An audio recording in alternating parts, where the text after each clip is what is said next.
పోసాని కృష్ణమురళి సినిమాల్లో లాగానే సిఐడి విచారణలోనూ మహానటుడిగా నటిస్తున్నారు. ఎంతగా గుచ్చి అడిగినా పోసాని మాత్రం తనకు తెలీదు, గుర్తులేదు, మర్చిపోయా అనే సమాధానాలే మార్చి చెబుతున్నాడు. ఎంతైనా నటుడు కదా, ఆ మాత్రం పర్ఫార్మెన్స్ చూపిస్తార్లే అని సిఐడి పోలీసులు సైతం పక్కా ఆధారాలతో పోసాని నుంచి మొత్తం మ్యాటర్ రాబట్టే ప్రయత్నం చేసినా సక్సెస్ కాలేకపోయారు. గతంలో చంద్రబాబు, లోకేష్, పవన్ కళ్యాణ్పై అనుచిత కామెంట్స్ చేయటంతో పాటు చంద్రబాబు, అమిత్ షా కాళ్లు మొక్కినట్టు మీడియాకు మార్ఫింగ్ ఫోటోలు చూపించారనేది పోసానీపై ఉన్న కేసు. గుంటూరు కోర్టు పర్మిషన్తో సిఐడి పోలీసులు మంగళవారం పోసానీని 4 గంటల పాటు ప్రశ్నించారు. ఇప్పటికే సిఐడి సేకరించిన ఆధారాలను పోసాని ముందు ఉంచి ప్రశ్నించారు. చంద్రబాబు, పవన్, లోకేష్ను విమర్శించటం వెనుక ఆనాటి ప్రభుత్వ పెద్దల ప్రమేయం ఉందా? ఎవరి ప్రెషర్తో అలా మాట్లాడారు? విమర్శల వెనక పెద్ద మొత్తంలో డబ్బులు చేతులు మారాయా?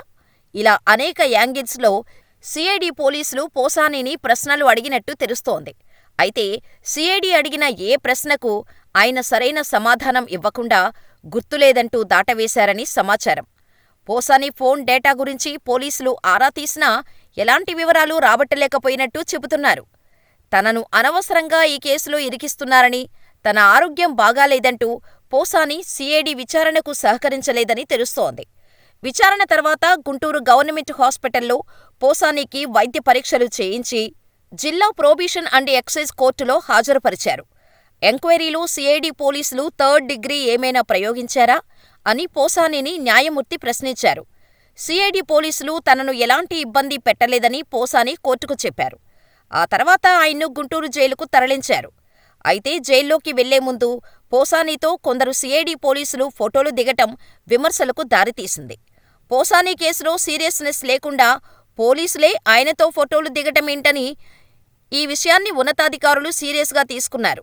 సదరు సిఐడి సిబ్బందిపై క్రమశిక్షణా చర్యలకు సిద్ధమవుతున్నట్టు సమాచారం. మరోవైపు కోర్టులో పోసాని బెయిల్ పిటిషన్పై విచారణ బుధవారానికి వాయిదా పడింది. అయితే పోలీసు విచారణలో జరిగింది ఎవరికీ పక్కా సమాచారం ఉండదు. ఎవరైనా విశ్వసనీయ సమాచారం అని తమకొచ్చిన సమాచారాన్ని బయటపెట్టాల్సిందే.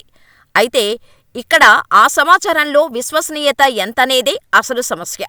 టీడీపీ అనుకూల మీడియా కథనాల ప్రకారం సిఐడి పోలీసుల విచారణలో పోసాని తప్పంతా సాక్షి మీడియాపైకి నెట్టేశారనేది సారాంశం. సాక్షి పత్రిక వాళ్లే ప్రెస్ మీట్లు పెట్టాలన్నారని, సబ్జెక్టు కూడా వారే ఇచ్చేవారని సిఐడి విచారణలో పోలీసులు చెప్పినట్టు టీడీపీ అనుకూల మీడియా కథనాలిచ్చింది. అయితే తనకు ఇచ్చిన స్క్రిప్ట్లో నిజానిజాలను తాను నిర్ధారించుకోలేదని కూడా పోసాని చెప్పాడంటున్నారు. మొత్తం 32 ప్రశ్నలు అడిగారని, అందులోని కొన్నిటికి సమాధానాలు చెప్పిన పోసాని మరికొన్నిటిని దాటవేశారని అంటున్నారు. కొన్ని సందర్భాల్లో గంట లేదా 2 గంటల ముందే తనకు సమాచారం ఇచ్చేవారని, ఆ తర్వాత తాను ప్రెస్ మీట్ పెట్టేవాడినని పోలీసుల ముందు పోసాని ఒప్పుకున్నట్టు చెబుతున్నారు. మధ్యలో సజ్జల స్క్రిప్టు ప్రస్తావన కూడా వచ్చినట్టు తెలుస్తోంది.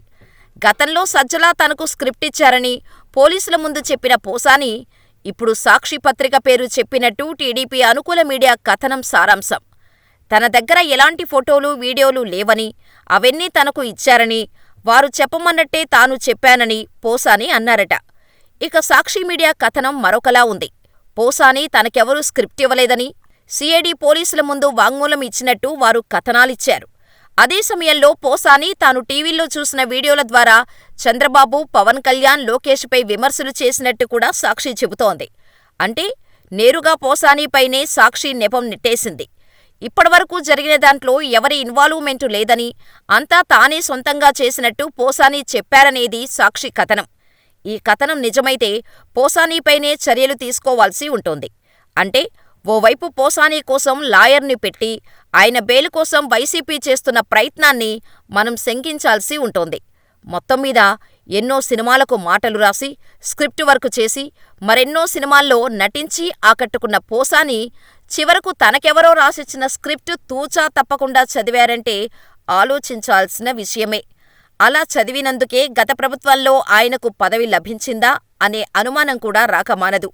పోసాని వాంగ్మూలం విషయంలో మీడియా ఊహాగానాలను పక్కన పెడితే అసలు ఏం జరిగిందనేది కేసు విచారణలోనే తేలాల్సి ఉంది. పోసానీని కస్టడీకి ఇవ్వాలని సిఐడి కోర్టును కోరగా మంగళవారం ఉదయం 10 గంటల నుంచి సాయంత్రం 5 గంటల వరకు విచారణకు అనుమతి లభించింది. విచారణ అనంతరం వైద్య పరీక్షల కోసం జీజీహెచ్కు తరలించి తిరిగి జైలుకు పంపుతుండగా సీఐడీ పోలీసులు ఆయనతో ఫోటోలు దిగారు. ఇక పోసాని జైల్లోకి వెళ్లే ముందు సీఐడీ అధికారులు ఆయనను ఫోటో కోసం అభ్యర్థించారు. ఒక పోలీసు తన ఫోన్ను సహోద్యోగికి ఇచ్చి పోసాని పక్కన నిలబడి ఫోటో దిగగా మరొక అధికారి కూడా అదేవిధంగా చేశారు. ఈ ఘటనకు సంబంధించిన వీడియో వైరల్ కావటంతో రిమాండ్ ఖైదీతో పోలీసులు ఫోటోలు దిగటంపై విమర్శలు వెల్లువెత్తుతున్నాయి. ఈ విషయంపై ఉన్నతాధికారులు ఎలా స్పందిస్తారో చూడాల్సి ఉంది.